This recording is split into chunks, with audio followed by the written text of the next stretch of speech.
You know, Corey, I think Van Halen said it best when they were talking about running with the devil, but they never talked about dancing with the devil. I'm sure it would. Yeah. Glub, glub, glub, glub, glub, glub, glub, glub, glub, glub, glub. Hey guys, welcome to another episode of the Brew Review Crew. I'm Ron. I'm Corey. We're back fourth time in a row at Mancy's Italian. And today, George actually hooked us up with a little bit of, it's a fontina cheese melted. He's got some flatbread pizza crust, some apples here to dive in with it. But also, we got the last couple devil dancers from his fridge. So, sorry everyone else, but it does just show that he has some great craft beer. All right, Corey, well, the big release out of Founders as of late has been the Devil Dancer, their triple IPA. Yeah, I mean, the only triple IPA we've had really is the 120. I can only think of one other triple IPA I've had from Jackie O's in Athens, and I'm going to be honest, it tastes a lot more like a barley wine than an IPA. Yeah, and I think that's what happens is they just add so much malt. It balances out each other, so it doesn't taste as much IPA-like, but it gets really boozy and wine-like. Our first time ever trying it, let's take a sniff. It's not huge. I mean, not it's a very strong subdued. aroma. Yeah. No, not a strong aroma at all.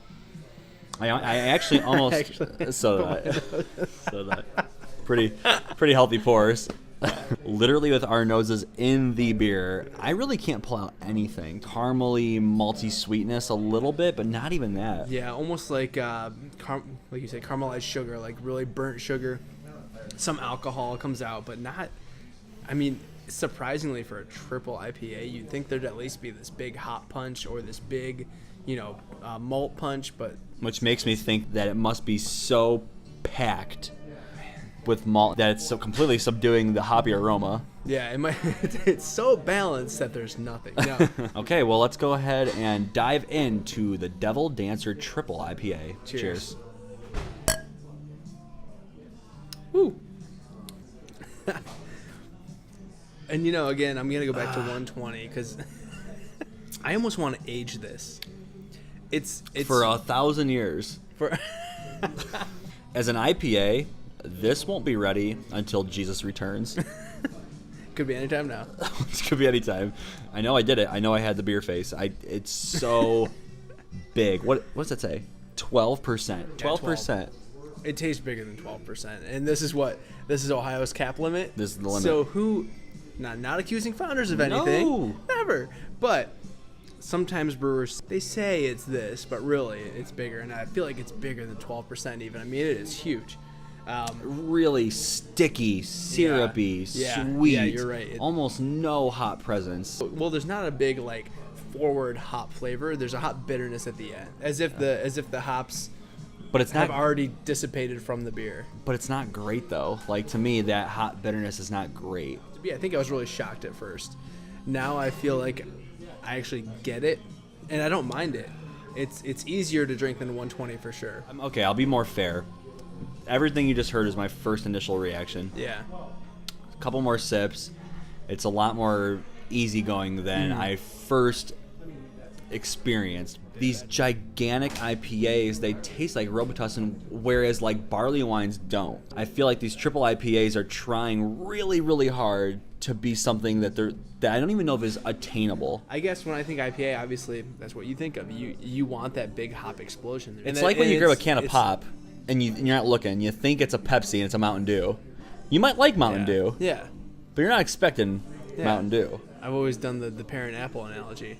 You think you bite into a pear thinking it's an apple, and you're like, could be the best pear of your life. Well, that's because in the city we don't have pears or apples. But we do have apples here.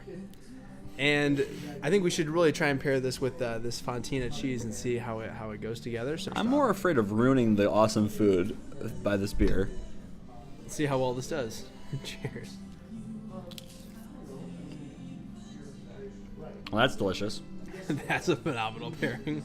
Tartness and the kind of like the nuttiness of that cheese really brings out something that this beer's missing. If you're going to have this, maybe try it with a meal and see if it goes a little bit better than just on its own. I would definitely have it with a meal. Just both times I've now had a beer like this, I've disliked them. So I just wonder if it's me or if really in real life this style is just kind of unattainably. I'm starting to get the great just caramelized qualities, the great big malty notes. And maybe it's just I have to change my mind. I have to not expect the one thing and just take it for what it is. And well, Ron, since you feel so strongly about it, why don't you tell me what you think? What's your rating of the Devil Dancer?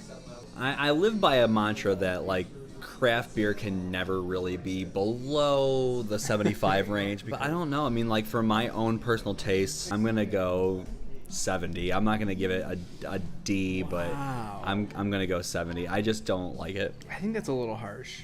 Well, I think the beer's a little harsh. Well, that's fine. I'm going to go 88. Come on. It took me a while to come around. It took me a couple sips. At first, I was like, ugh, not loving it. I'm gonna give it another shot. I'm gonna wipe all that on my head and try it again. For me, it's almost a drain pour. I would almost just say, I might just offer it to somebody else. This doesn't hold the same lore as 120. Yeah. But it kind of tastes the same, and I definitely don't care for it. With that said, there are probably people out there who love this. So hopefully you're one of them. I'm not. Yeah. But that's the great thing about beer. As you've said before, to each his own, and it's okay. Yeah. And with that, let's remember. We're the Brew Review crew. We'll review. A brew for you. Cheers. Cheers. Hey guys, like that review? Click on the video for our previous episode. You want to check out your favorite beer by the style? Click on the logo in the top left corner. Don't forget to like us on Facebook, follow us on Twitter, and subscribe to us on YouTube. Cheers. I don't know, drinking beers like this almost seems like working out in a weird way. Like, I am sweating. like it's kind of painful. It's because it's just so powerful, and I'm kind of a wimp.